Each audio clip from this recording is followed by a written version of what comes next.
Obviamente están relacionados, porque la respuesta sísmica de la Ciudad de México está dada porque estamos en estos sedimentos. O sea, todos los sedimentos del lago son cuando llegan las ondas del sismo, es como si tuviéramos una gelatina así en la mesa, imagínense la gelatina y le pegamos a la mesa y cómo la gelatina se mueve, así funcionan las ondas sísmicas aquí en la cuenca de México, en la zona lacustre. Entonces, se ha visto que en el caso de la zona centro y algunas zonas muy particulares, se ha visto que sí se canalizan las ondas sísmicas y pueden dañar sectores muy importantes de la ciudad. Aquí en Valle de Chalco, no sé, pero está el Instituto de Ingeniería, que ellos son los que hacen las investigaciones sísmicas, y el Instituto de Geofísica, y pueden hacer ese tipo de... darles ese tipo de resultados en términos... Me imagino que aquí hayas instrumentos para ver la aceleración sísmica, ¿no? Durante sismos. Entonces, con base en ellos, con base en la respuesta sísmica, ellos les pueden decir qué tan sensibles son las áreas, y lo que sí es un hecho es de que las zonas de agrietamiento responden diferente. Hay por ahí una propuesta en Senapred. Senapred sacó un mapa de riesgos de la Ciudad de México, sobre todo por los agrietamientos. Yo creo que lo pueden consultar, ese mapa de riesgos, y ver si Valle de Chalco está dentro de estos riesgos. No, eso no. Ese es otro tipo de investigación. Pero el Instituto de Ingeniería tiene esa información. ¿Sí? Y estas son las grietas que hay aquí en las proximidades del lago. ¿Ven todas estas grietas? Que son grietas de 2 metros o más de ancho, sin mencionar que casi algunas de ellas pueden llegar hasta 1 kilómetro de longitud. Bueno, se desarrollan en esta zona, pero principalmente en los límites de la zona de basalto. Estamos hablando de grietas muy grandes que podíamos mapear antes, pero ya con el crecimiento del lago, pues ya están cubiertas. Pues muy interesante, creo que importantísima esta información. En lo particular me generó pues algunas inquietudes e ideas, ¿no? Una de ellas, nos toca administrar la parte operativa de las escuelas, que son arriba de 300, que carecen de agua y todo esto, pero que solo en unas cuantas se ha utilizado el sistema de captar el agua de lluvia y poderlo utilizar para sanitario, riego, etcétera, ¿no? Creo que a partir de esta información podemos utilizar esa cultura del agua y poderlo utilizar de una manera diferente. Pero hay algo que me inquietó un poquito más con respecto a grietas y el hundimiento. Todas las escuelas, por naturalidad social o demanda social, piden construcciones. Una de ellas muy tendiente es la techumbre de las escuelas. Sin embargo, con esta explicación, con estos datos que yo le decía que puedo compartir a obras públicas, puedo dar una respuesta viable, objetiva, de por qué algunas escuelas no son susceptibles de ponerles esa techumbre, ¿no? Por el peso que generan, por el tipo de material, y a veces la sociedad lo ve como algo que no queremos hacer, pero para mí me ayuda mucho esto, porque es una explicación lógica del tipo de suelo y cómo puede ser tratado este asunto, ¿no? De verdad valioso, ¿eh? Yo en lo particular lo voy a tomar como elemento sustantivo para poder dar respuestas sociales. Okay, bueno. Y muchas gracias. No, y toda la información adicional que requieran, y también áreas muy específicas, ya en el área de construcción, por ejemplo, y de respuesta sísmica está el Instituto de Ingeniería y de Geofísica, que a eso se dedican. Entonces ellos pueden darles recomendaciones de qué tipo de estructuras serían recomendables, el peso, los materiales, porque sí es un aspecto muy importante a considerar. Gracias. Yo quería comentar, pues el servidor tiene a cargo la Comisión de Desarrollo Sustentable con mi compañero coordinador limeño en la regiduría, en la 10ª regiduría. Pues quiero ponerme aquí a las órdenes, ahora sí que vamos a dar solución como usted dice, y pues muchas gracias, también felicitarlo por esta exposición, y el cual también me gustaría en un tiempo después, futuro, que nos trajera de manera, como dice, puntual, la actualización. Sí, ¿no? Claro que sí. Gracias. Sí, incluso esto nos invita también a que saquemos más rápido todos esos materiales para que los tengan ustedes disponibles. Este es material que se ha generado a partir de investigación científica que ha sido financiada por diferentes sectores y que tiene que llegar a ustedes gratis para que tomen decisiones. ¿Sí? Pues, Muchas gracias. como lo comenta el regidor, Sí. pues la verdad es que el compañero ahorita así que nos mueve un poco el tapete favorablemente, porque sí teníamos pensado, por ejemplo, ocuparlo ahí como zona de recarga, las lagunas, hacer un parque tecnológico en un momento, pero pues ya vimos que no es una zona de recarga, ya tendríamos que buscar otras alternativas. Pues sí, son los proyectos que, como ustedes lo comentan, nos vienen a vender, que realmente no traen un buen planeamiento, entonces sí nos toca a nosotros como áreas, pues ya empaparnos un poquito más y buscar una mejor solución. Y más que nada, para todo Valle de Chalco, y más para las orillas que están en mucho riesgo de una afectación. Le agradezco mucho el tema y felicidades por esta exposición y también aquí al director, que bueno que están llevando a cabo estas acciones porque pues es que nos instruye a todos, ¿no? A tomar otro tipo de medidas que no estábamos basando en una idea errónea, ¿no? Pues, Sí, y para eso de las lagunas, aprovechando que del nuevo lago de Chalco, hubo proyectos muy interesantes que presentaron, que yo creo que vale la pena recuperar muchos de ellos, porque aquí sugerían, por ejemplo, que fuera un parque ecoturístico, un pulmón para la Ciudad de México, que pagaría servicios ambientales, debería pagar servicios ambientales, pero también permitiría recuperar mucho de la experiencia lacustre. O sea, de hecho, aquí en la región, el cultivo en chinampas era la tradición antes de que se acabara el lago. Entonces, regresar al cultivo en chinampas, utilizar esta zona como toda una experiencia ambiental de ecosistemas, no tanto por la filtración, que es una limitación que tiene, pero si hubiera filtración no estaría, o sea, todo el agua iría para abajo. Pero tiene un potencial muy amplio, incluso en el desarrollo regional, en la planeación del territorio, crecimiento urbano. sí, como dicen, para la mancha urbana, porque si no ya estuviéramos pegados. Sí. Ahí en el lado como comentan, hay una batería de pozos. Bueno, nosotros le llamamos batería de pozos, ahí Sí. donde están todos los pozos. Ah, Del lado de San José, creo, no es San Miguel, ahí hubo un programa ecoturístico, bueno, un programa ambiental, pago por servicios ambientales, pagaron a un ejido por cuidar creo, 1 hectárea de árboles. Eran buenos programas, pero pues a los ejidatarios pues, no les parece que era mucho trabajo por el costo que les daban, pero si nosotros lo vemos en cuestión ambiental, pues era un beneficio, ¿no? Porque sí era un pulmón que se viene para nuestro municipio. Y sí, pues hay que buscar muchas alternativas, y hay muchas, ¿no? sí. Hay pagos por servicios ambientales que hacen que ya no sean vistos como para la mancha urbana. O sea, ya le dan otro tipo de uso suelo. En el plan de desarrollo también municipal lo pueden meter para que ya no siga así que caminando la mancha urbana. Exacto, sí. Y generar toda una zona con base en las tendencias de hundimientos, generar toda una zona de reserva a futuro. Y todos los asentamientos como los que comentaban acá en la parte norte, pues no.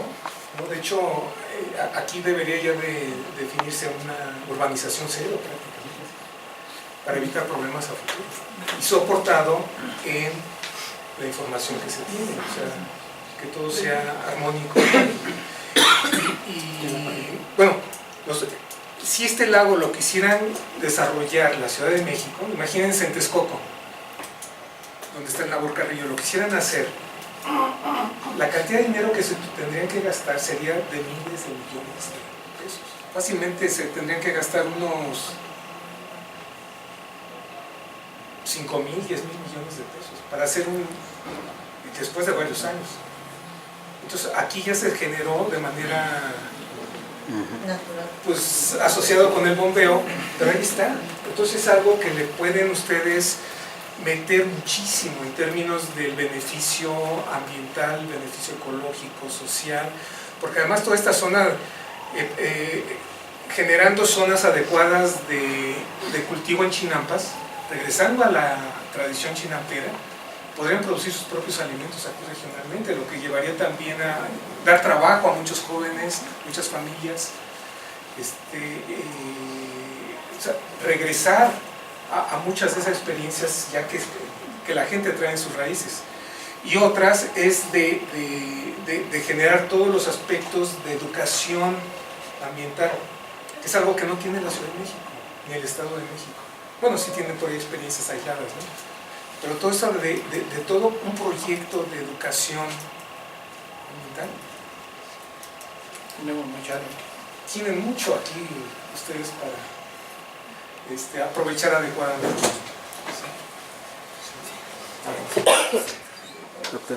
Sí. Entonces, digamos que un ecoturismo más orientado a lo ambiental, dejar de extraer el agua y el ordenamiento ecológico serían algunas propuestas para que podríamos impulsar desde aquí del municipio de Valle de Chalco, digamos, porque ahorita estamos en municipio, aunque podríamos coordinarnos con otras partes, pero serían algunas cosas que pudiéramos ir impulsando, ¿no? Yo creo que sí. Okay. Sí, yo creo que, y aquí lo importante es de que se entienda el funcionamiento de esta región, ¿sí? Y la experiencia de enfocarla tal vez a aspectos no económicos, o sea, de un desarrollo económico, sino más bien hacia un desarrollo de sustentabilidad, de auto, ¿cómo le llaman? De alimentación basada en lo que se produce internamente. O sea, es otra dimensión, le llaman la sustentabilidad familiar alimentaria también, por ejemplo. Hay zonas marginadas aquí en Valle de Chalco. Entonces hay que activar toda esta parte, pero enfocada siempre a una propuesta mucho más amigable. Lo que ustedes tienen aquí puede revertir la degradación, si lo ven de una perspectiva más general, revertir la degradación de la Ciudad de México en su zona conurbana. La Ciudad de México está tronando. O sea, la Ciudad de México ya no puede crecer más. Y yo creo que ustedes lo que tienen aquí es un ejemplo de lo que se puede hacer adelantándose al futuro de la Ciudad de México. Así de sencillo. Pero para eso necesitan, no va a ser fácil, y van a tener que meterse mucho a muchos temas, discernir muchas cosas también. No sé, no va a ser fácil, pero creo que tiene un proyecto muy interesante. Y en la universidad lo que podamos apoyar, con mucho gusto, seguiremos haciéndolo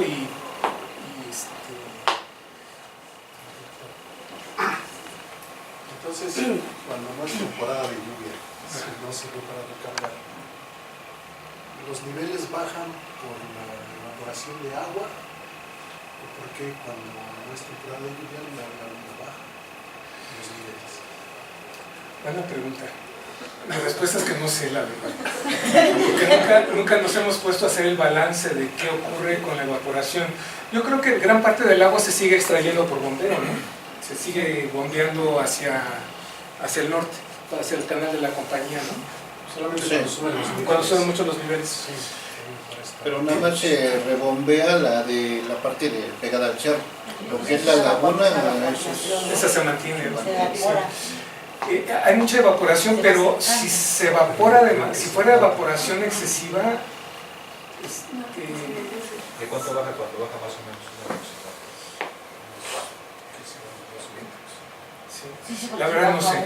no es que sí, Más, no es que Serán sí los postes que hay se con la llama- mancha de nivel, ¿no? Sí, hay un colega que está trabajando en esa parte. Le voy a preguntar y a lo mejor ponernos en contacto con ustedes. Sí, porque también se tiene que revisar toda la parte ecológica. O sea, ahí hay aves migratorias. Es más, si ustedes meten, les voy a dar un tip que a lo mejor se los debería de dar, porque no sé si es adecuado. Si ustedes arman un proyecto como municipio con Canadá para proteger los patos mexicanos, que dicen que son canadienses, pero que son mexicanos, tendrían dinero para hacer un desarrollo aquí impresionante de protección ambiental. Más que nada es recuperarlo porque hace como 18 años sí había un recurso de Canadá destinado al ayuntamiento para dar el mantenimiento a las lagunas.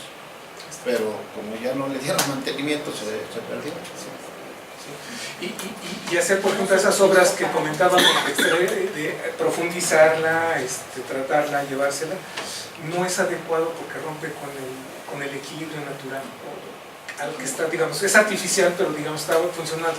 El desarrollo es natural porque se está hundiendo. Y esas eran las condiciones naturales de los lagos de México. Entonces, esta experiencia que tienen ustedes aquí, potencialmente tiene muchas vertientes. O sea, Canadá estaría feliz de invertir aquí en proyectos ya financiados y obviamente también con la visión que tienen los canadienses. De hecho, yo estudié en Canadá. Estos artículos que les estoy mostrando, todo el dinero de la investigación de todos estos sitios lo pagó Canadá, ¿sí? En la Universidad de Waterloo, en Ontario. Entonces, yo conozco la mentalidad de los canadienses y ellos estarían felices de que aquí ustedes tuvieran un plan, un proyecto, que trabajaran también con ellos para hacer todo un desarrollo, todo un proyecto ambiental de protección de especies migratorias, de protección a la sociedad. O sea, no tiene que, o sea, cuando yo hablo de equilibrio, tiene que involucrar a la sociedad, no tiene que ir apartado, o sea, porque a veces hay grupos que manejan lo ambiental como si fuera a cuidar al pato ahí y ponerle su colchoncito para que no se... No, artificial. Artificial, no, es lograr todo un equilibrio social, ambiental, y yo pondría lo social en primer lugar. @geociencias.unam.mx, y hay otro que es mao@unam.mx, si la geociencias, los dos con mucho gusto. Y este material se los voy a dejar para que... O se lo deja a usted, se los deja a ustedes, y ya ustedes se los pasan. Sí, dejaron sus correos electrónicos, Sí. ¿no? A través de sus correos electrónicos. Por favor. Yo pediría un aplauso para el excelente ponente.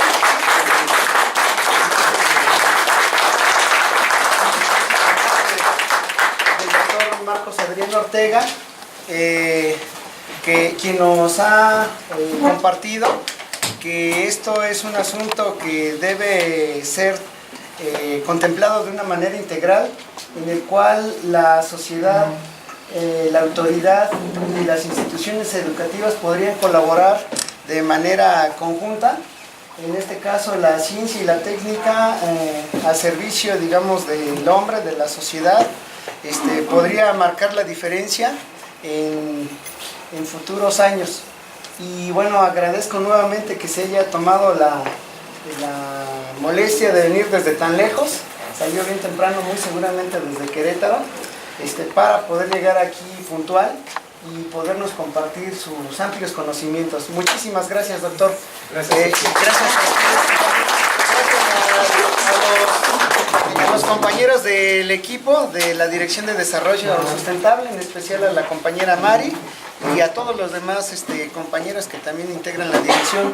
Estamos a sus órdenes y yo creo que en breve, bueno, si faltó por aquí el correo de alguien de ustedes, en la lista, si nos lo pueden dejar para que les podamos compartir la información que nos estaría dejando el doctor.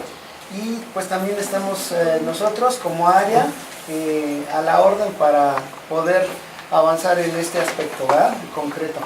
Sí, muchísimas gracias, compañeros.